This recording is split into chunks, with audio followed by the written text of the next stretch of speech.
All right, good afternoon to you. 406 here, News Talk 105.9 WMAL, where we're making sense of the news. Coming up, we've got Mary Margaret Olahan joining us at 5 o'clock as the delusional, crazy, lefty gender Democrats defile a Catholic church in New York City. It's created a lot of chaos. Mary Margaret's been covering it. She'll join us at 5 o'clock. You can talk to us at 888-630-9625, 888-630-WMAL. Certainly Russia and Ukraine and their ongoing conflict in the news a lot in the past week for a variety of reasons, including Ukraine pulling back from various areas, feeling like they can't defend them anymore in the country. They've ran through a lot of their men. Everyone's older now. All the people that they have fighting for them, they're drafting older and older men to do it. Also, you've got the death of Navalny in Russia. And then simultaneously here in the United States, a bunch of headlines around the fact that Donald Trump has been calling for NATO countries to actually pay what they owe in order to be part of those NATO countries. And that declaration has actually led to a bunch of NATO countries panicking that an incoming Trump presidency would actually hold them accountable. So they're all upping their spending right now in anticipation of Donald Trump actually becoming president again. For more on everything that's going down right now, I want to bring in Rebekah Koffler. She's a former Defense Intelligence Agency officer, the author of Putin's Playbook, Russia's Secret Plan to Defeat America, and the managing editor of cuttothenews.com. Rebekah, great to have you back with us. Great to be with you, Vince. Thank you for having me. Just so much happening right now. I was just kind of chuckling to myself a moment ago that it does look like that Donald Trump's remarks about NATO countries failing to meet their obligations is having some effect. The Telegraph reports that NATO countries are now scrambling to meet the 2% spending obligations that they have to be a part of that pact. Well, imagine that. What a novel concept, right? To pay for your own security. It's right about time because guess what? Right now, until Donald Trump actually, called for this recently, only 11 out of 31 NATO members were paying 2% for their security, okay, of their GDP towards the collective kitty. And Germany, one of the richest countries in Europe, didn't even pay. Well, if they continue, crowing that Russia is a threat, Putin is a threat, wouldn't it make sense for them to pay for their own security? No? Yes, 100%. And Biden hasn't been able to achieve that. Biden has been just rolling over and trying to pay full freight. Meanwhile, Trump gets up on a stage in South Carolina and says, you better pay. In fact, that has been his history here, saying that these NATO countries need to increase their spending. When he was president, it worked, didn't it?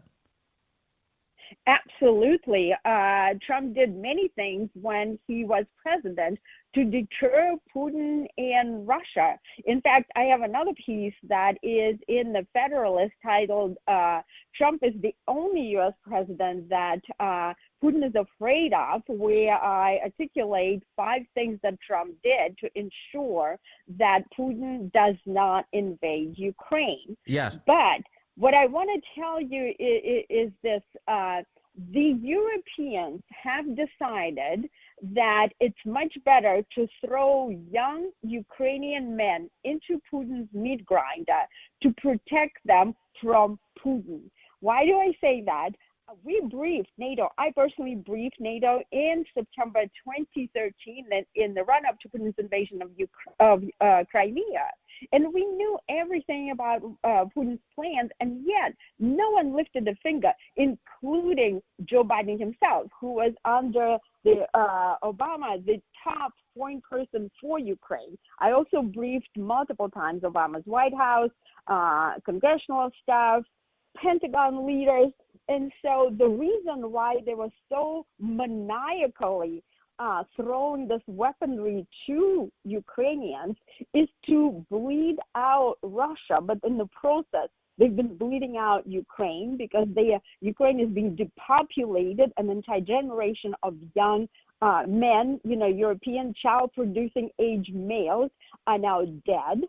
And they're also bleeding out ourselves. Like, we're depleting our own weapons arsenal. And so all of a sudden, everybody is afraid that Trump is going to come in and mess up this status quo that is not in U.S. interest. And of course, let them pay as soon as possible. Right. Last week I saw that Vladimir Putin had done an interview, a Russian language interview, and in it he had indicated that he hopes that Biden becomes president again. Here in the United States, the left was pretending like this was, like a reverse psychology endorsement, like he's endorsing Biden because he's so scared of Biden. What did you interpret out of being a student of Vladimir Putin's behavior? What did you interpret out of that answer? Do you think he was sincere that he would prefer Biden again? So, well, first of all, Putin he doesn't really care who is president, but in terms of, and he's almost never sincere, right? But it's only logical to conclude that Biden, when it comes to Putin, would be better for Russia. Why is that? It's because he's cognitively and mentally impaired, and he has demonstrated that he is corrupt and he can be pushed around into doing certain things, right? For example, remember that in the beginning of Putin's invasion of Ukraine, Biden said very publicly that he will not authorize the deployment of U.S. military into the theater in Ukraine. Why? Because Biden knew that there was no military path for victory for Ukraine, because Russia holds an overwhelming military and economic advantage over Ukraine. This is why Ukraine is on the verge of collapse. And so Biden boxed himself in. And Putin knows that Biden is not acting rationally. He's not acting in the interest of the United States, and he can be manipulated. Well, the history has definitely demonstrated that, hasn't it? I mean, whether it's Ukraine or China, Biden has been severely compromised by those countries. There's the left has, I think a lot of Americans, but the left has been especially animated about the death of a Putin opponent by the name of Alexei Navalny this past week, who was imprisoned in the Arctic of Russia. And died suddenly, and nobody quite knows the circumstances of his death, but he was a young man. He was just he appeared very alive at a court hearing last week, and then within 36 hours, he, according to Russian authorities, is dead. Now, the belief almost everywhere is that Putin had him killed in some capacity, and Donald Trump issued a statement to an effect this morning, the first that has mentioned Alexei Navalny. And the left is very angry about this statement today, Rebekah Koffler. I want to read it to you and then get your response. Donald Trump said this: "The sudden death of Alexei Navalny has made me more and more aware of what is happening in our country. It is a slow, steady progression with crooked, radical left politicians, prosecutors, and judges leading us down a path to destruction. Open borders, rigged elections, and grossly unfair courtroom decisions are destroying America. We are a nation in decline, a failing nation, MAGA 2024. Just want to get your reaction to sort of the death of Alexei Navalny and then Donald Trump coming in and saying, hey, I'm very worried about some of the parallels I detect here in America. There are definitely very clear parallels, Vince. Yes, Navalny's death is a tragedy. But what I am concerned about is the life of Donald Trump, our former president. Why? Because the Democrats are using Putin's playbook against Trump. They are going after Trump maniacally, basically just like Putin going after Navalny, who was his top critic and top political opponent. So let's look at what happened with Navalny. Navalny ran an opposition. And so Putin, what he did, he orchestrated, he authorized a hit on Navalny, during which Navalny was poisoned with a military-grade nerve agent called Novichok, which was placed in his underwear, of all places, by the GRU operatives, right? He got sick, he was evacuated to Germany, he was treated, and then he came back to Russia. The minute he landed at the airport, He was grabbed and he was thrown in prison. In prison, he was treated miserably. And so what I see right now is exactly the same that's happening in the United States. The deep state has tried everything against Donald Trump. They tried the Russia collusion hoax that they themselves concocted, didn't work. They tried the impeachment. They are now threatening to charge him with 700, to sentence him with 700 years in prison. I mean, Navalny was 47. Donald Trump, if these, people are ever able to succeed, he will definitely die in prison. I mean, this is absolutely frightening. They're taking over, trying to destroy his business. And so what I'm worried about, what's next? Because clearly these people are hell-bent to influence the election. This is exactly what the Russians are doing. And when I was growing up back in the USSR, we didn't have free elections, and it wasn't a thing. And so here they're trying to do the same thing that the Bolsheviks did in Russia, right? They are trying to deprive Americans. Half of the population of Americans are supporting Trump. They're trying to deprive us of the choice to vote for Trump. So what is next? We need to be very, very cognizant of what's going on.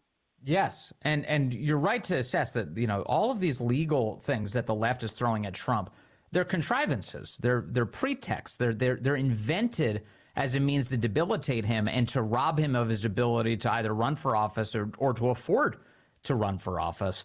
And it seems like there are very few Americans who are willing to admit that out loud right now. I mean, certainly people who support Trump do, but in our ruling class and in our media, they keep acting like this is a very legitimate effort to have some sort of reasonable justice in America. Meanwhile, it is completely out of control. You had a New York judge just unilaterally decide that Donald Trump is going to be billed $400 million in a case that had no victims whatsoever this past week.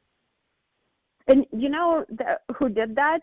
The Bolsheviks. The Soviet Bolsheviks did that when they took over property of the Russian peasants, the cattle. They took all of their harvest, and they just basically the state made them not only poor, but they couldn't survive. And so what these judges are trying to do is rob Donald Trump of his ability to provide for his own livelihood, right?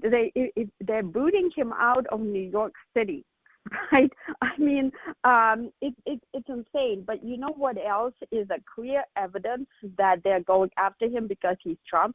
Kathy Hochul just recently appealed to New York businessmen, saying that do not worry about this. This is a very unique one-off case. Like, you should not be worried about their businesses because, of course, the business people are not stupid, and a lot of them are fleeing New York right now. And so she basically admitted that this case is illegitimate, and the only reason, what I call them the American Bolsheviks, Letitia James, and the rest of them are going after Trump is because he's Trump, is because he's going to run in 2024 and he's on track to win. And that's why they are doing it. And that is a frightening prospect. Yes. It's incredible that these people try to build democracy in all of these other, countries in the world, Ukraine and the rest of them, but they are destroying democracy inside America. How do you explain that? Yeah, it all sounds very Soviet to me, and you've laid out why it is that very thing. Rebekah Koffler, thank you very much, as always. Really appreciate your time today. All right, let's go to the phones, 888-630-9625. That's where we find Matthew, line 1 in Ramona, California. Matthew, thank you for the cross-country call today. You're on the Vince Colonnese Show.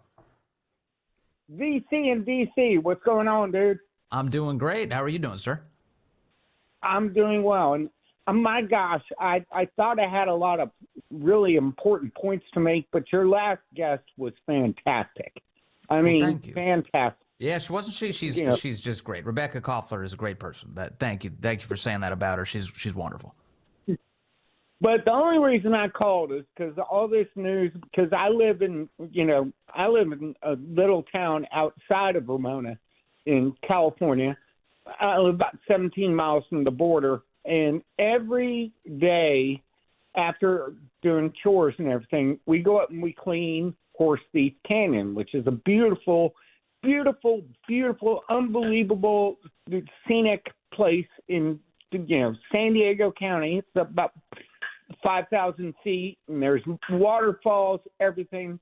Wow! But for the last 3 years, all we see are I won't get into details, but we see a lot of horrible trash, and it used to be we had a deal, the Cowboys here, we had a deal with the cartels that they would let the females that were going up to LA to go up and work in hotels and things like that, and that was cool. But now all of a sudden, the new cartel, they're letting everybody through, and it's like they have no respect. Well, certainly don't have respect for nature. So for years it was just prostitution business, and now it's a full-blown human trafficking operation. And you're saying that there's trash and just all sorts of filth everywhere in some of the most beautiful area of our country. Well, gosh, I hate to say it, but yes, that's the case. Yeah. And how bad is it now in terms of, I mean, like you said, you're right. That area, San Diego, Southern California, that's some of the most beautiful terrain in the entire country. How bad is it now? Well, we had to put up, we now have 3 layers of barbed wire fence around my ranch. Yeah. And none of us can afford to own property or, actually live here. We're all just, we're in. The funny thing is, we're all from like Virginia and, Kentucky, but we all live out here. We're cowboys. What we do. Mm-hmm. And to see trash. I mean, if you've been to the beach in San Diego, because I go surfing there all the time. Yeah. If you go to the beach in San Diego, there's graffiti, trash everywhere. Well, this is what Biden's created. I mean, in the few short years he's been in office, he's decided to open the doors to the whole third world to come in. And the effect is it makes us more third world. And you're seeing it right on the front lines, right on the border there. Hey, thank you, Matthew, for the call all the way across the country. I really appreciate that. Coming up, more of your calls and the top headlines today. We've got some things to get to, including this crazy ruling out of New York demanding Donald Trump pony up nearly $400 million, and he can't wait. He has to do it now. Do you have that money in your bank account? Oh, man. Good afternoon to you. 436 here. News Talk 105.9 WMAL, where we're making sense of the news. You can join us, 888-630-9625, 888-630-WMAL. Coming up, we have Mary Margaret Olahan joining us. The left is defiling Catholic churches now on a routine basis, actually, but a big demonstration of that this past week in New York. Mary Margaret has the update there. Again, you can join us, 888-630-9625. I want to take this phone call. Phil, our friend Phil, is calling in from Fredericksburg on line 2. Phil, good afternoon. You're on the Vince Coglianese Show. Hello, sir.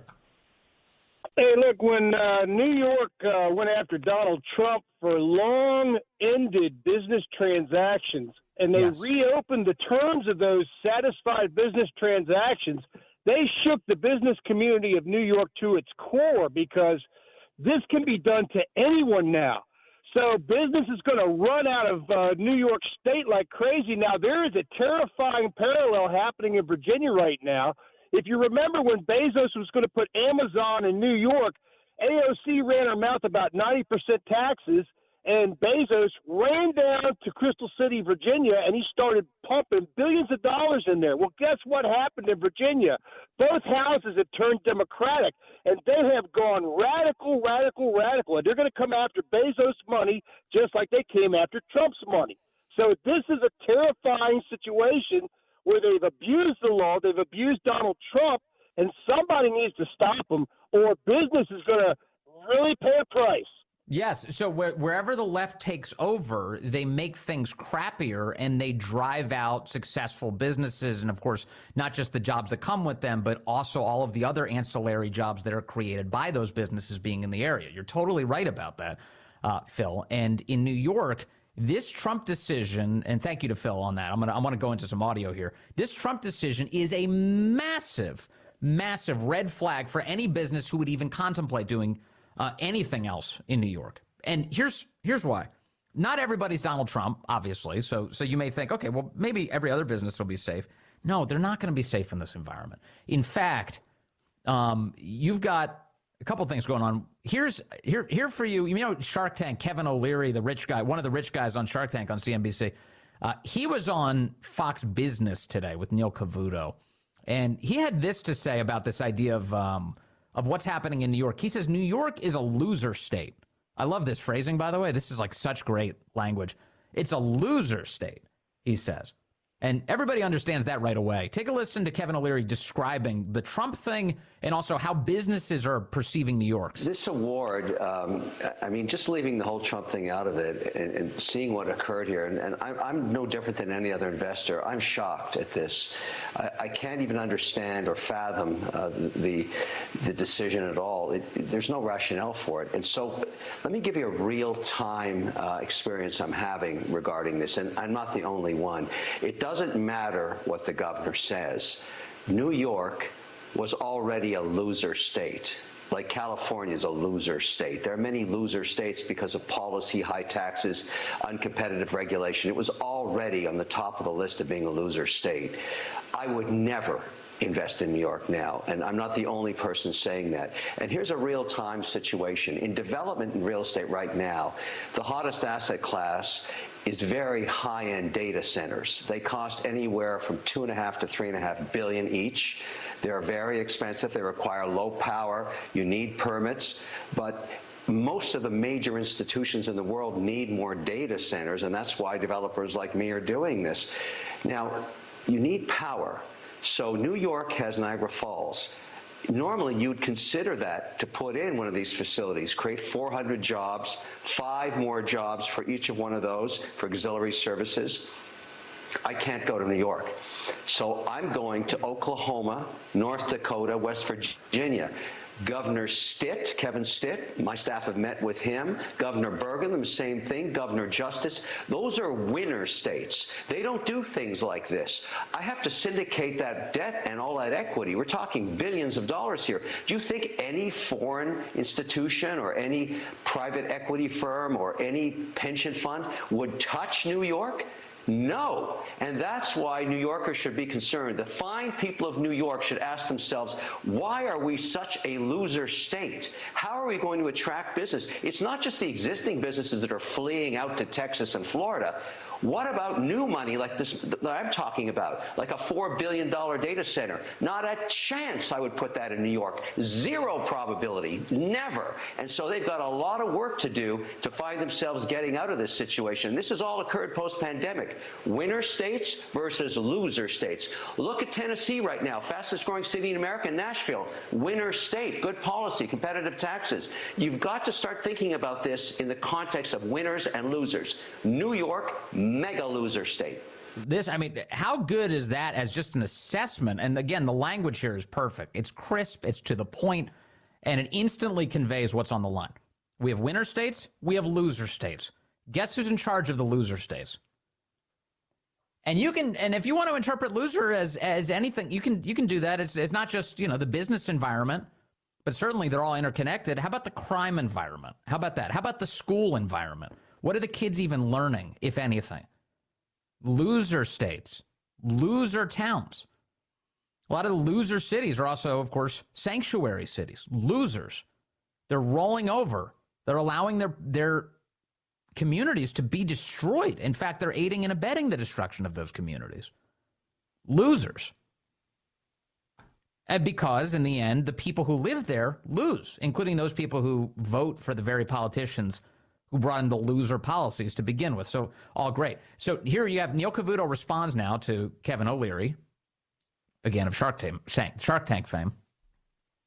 and says, okay, let's talk about this Kathy Hochul, who says, Kathy Hochul's out, the governor of New York, saying, look, this Trump thing, New York businesses, don't be scared. This is just a one-off. We're just making Trump's life a living hell. And Kevin O'Leary said, no, that's not the case at all. All these New York businesses are saying, no, you're making all of our lives hell. So, Kevin, what did you think of Governor Hochul saying this is like a unique one and done because Donald Trump went too far and was so nefarious? You guys, if you're just doing what you should be doing, you have nothing to worry about. But they're very worried about it. Yeah, we're very worried. Every investor's worried because where is the victim? Who lost money? This is some arbitrary decision a judge made. Now, just to, again, remind you, the situation with Trump is that Letitia James, the attorney general in New York, who ran on destroying Trump, she ran as a campaign plank that she would find a charge to go after Trump, as Soviet as it gets. And so this was the best she could do. She accused Trump of defrauding banks by overvaluing his assets when securing a loan. Now, Trump got a loan, and then he paid the banks back. There were no victims here. So what Kevin O'Leary is pointing out is this is entirely arbitrary. You have a state attorney general who ran on destroying Trump, who, by the way, is also a conspiracy theorist. She says that Donald Trump was an illegitimate president in 2016. He's an illegitimate president, she said.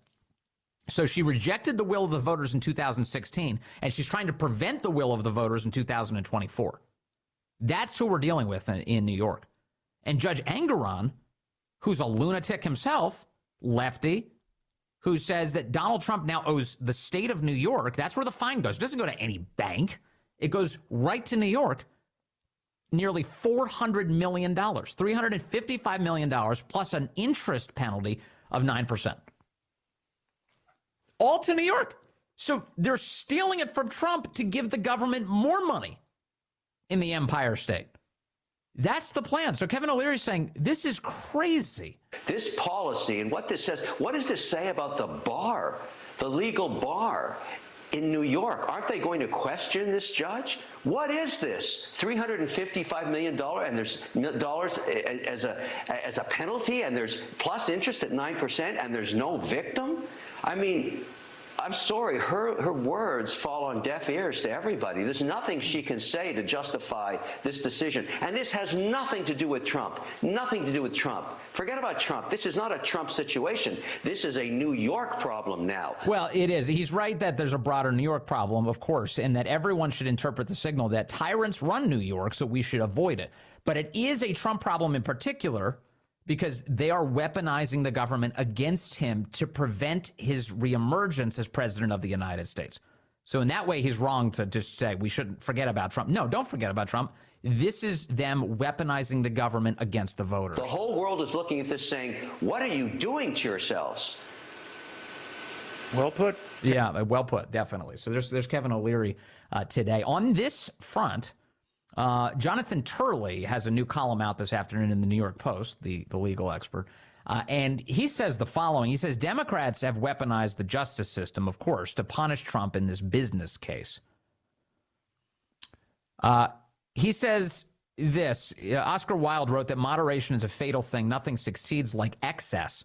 Justice Arthur Engoron took that line to heart with his absurd imposition of $455 million in fines and interest against Donald Trump and his corporation. It succeeded wonderfully with New Yorkers, who celebrated the verdict like a popular public execution. It also worked wonderfully to make it difficult to appeal. Much of the criticism of the decision focused on the unprecedented use of the law and the excessive size of the fine. The New York statute has been on the books for decades and has always been something of an anomaly in not requiring an actual victim or a loss to justify disgorgement or fines. Even the New York Times agreed that it could not find a single case in history where this statute was used against an individual or a company that did not commit a criminal offense, go bankrupt, or leave financial victims. He's right about that. I believe the Associated Press also came to the same conclusion. They combed through the history of the use of this law. They could not find a single parallel to the way it was just used against Donald Trump. Engoron then combined that unprecedented application with an equally extraordinary penalty, which is greater than the gross national product of some countries. That would be the economic activity of an entire country in a single year. More than that. He disgorged hundreds of millions in a case where not $1 was lost by anyone. Indeed, the victims, quote unquote, wanted to get more business from Trump, and now they're being prevented from doing so by Enron. This was my point last week. The very banks who lent Trump this money and then, of course, made a profit on the interest because he paid his loans back are now unable to lend to Trump because Trump is forbidden from doing business in the state. And he's being stripped of his assets. He's being forced to pay an ungodly fine, thus lowering the assets that he can report to the bank as collateral to get another loan in the first place. This is so corrupt. Under New York law, Turley continues, Trump cannot appeal this ruling without depositing the full amount, including interest, in a court account. This is an important detail. I think there's been some, confusion out there. How much does Trump have to pony up right now, to the extent that he has to pony up at all? Can he wait on appeal? No, it turns out under New York law, he can't even appeal without depositing every last cent of what Enron is demanding in a court-controlled account right now. Even for Trump, $455 million is hard to come by. Likewise, a bond would require a company to guarantee payment for a defendant who has been barred from doing business in New York and is facing the need to liquidate much of his portfolio. Yeah, does Trump have $455 million in an account? Look, I know he's a billionaire. I don't know to what extent he's a billionaire. But typically, billionaires don't have, I don't think, I could be wrong, I'm running that circle, but hundreds of millions of dollars in a savings account. That's not typically the way this works. Usually when we assess somebody's net worth, it's tied up in assets, like property. Sure, he's got a lot of money he can spend, but a lot of his wealth is tied up in things that need to be sold off in order to come up with the cash, one would think. Let's see. Nothing succeeds like excess for judges like Enron. By opposing this astronomical figure, he can make it difficult or impossible for a defendant to appeal, absent declaring bankruptcy or selling off assets at distressed prices. The excessive fine and its basis raise serious statutory and constitutional questions. Many of us believe it should be substantially reduced or tossed out entirely. First, however, Trump must come up with almost $500 million to park with the court, even with a bond. The high cost of securing a guarantor could come at a premium. It would cost a fortune to the bondholder just to carry the risk, even if Trump prevails on appeal. So this is another great piece from Turley, and another sign of the left, and as he points out, their excesses, as they abuse the tools of government in order to just be tyrannical hyenas to go after Trump here and try and destroy him, to try and bankrupt him. Boy, they're angry he ever became president in the first place, and they're going to do everything they can to stop it from happening again. All right, let's go to the phones. I've got Brad calling in from Fairfax, line 1. Brad, good afternoon. You're on the Vince Coglianese Show. Hello, sir. Hi, Vince. I'll nutshell this because I know you got very little time. Of all of the attorneys associated with WMAL on the radio so far, there is one key question I have not heard answered, and I think most Trump supporters want to hear the answer to this. And the legal question is, although this was a New York state-level case, is there any avenue at all that exists legally for it to get over to the federal side where the U.S. Supreme Court could eventually hear this and hopefully overturn it? This is a great question, and this is why I wanted to take the call. I'm going to try and get an answer for you, Brad. I've been trying to investigate this very question, and hopefully we get some attorneys to help weigh in on this. There is at this moment an appeals process that to go through at least 2 appeals courts within New York. That's the way this works for now. Beyond that, I don't have a clear answer for you just yet, Brad, but I'll look into it and see if we can't get you one. Thank you. Yes, sir. Thank you, Brad. I appreciate the call. Yeah, no. So right now, yeah, Trump's got to appeal it, and he's got to park a lot of money with the bank, they say. Nearly $500 million. Jonathan Turley writing about this right now, and this is just the left's plan. to debilitate Trump, to bankrupt him, and to stop the voters from ever having a choice to begin with. Because the last thing they want is, quote, democracy. Coming up, Mary Margaret Olohan joins us just minutes away. We'll talk to her about the left defiling a Catholic church in New York City. New York, a loser state.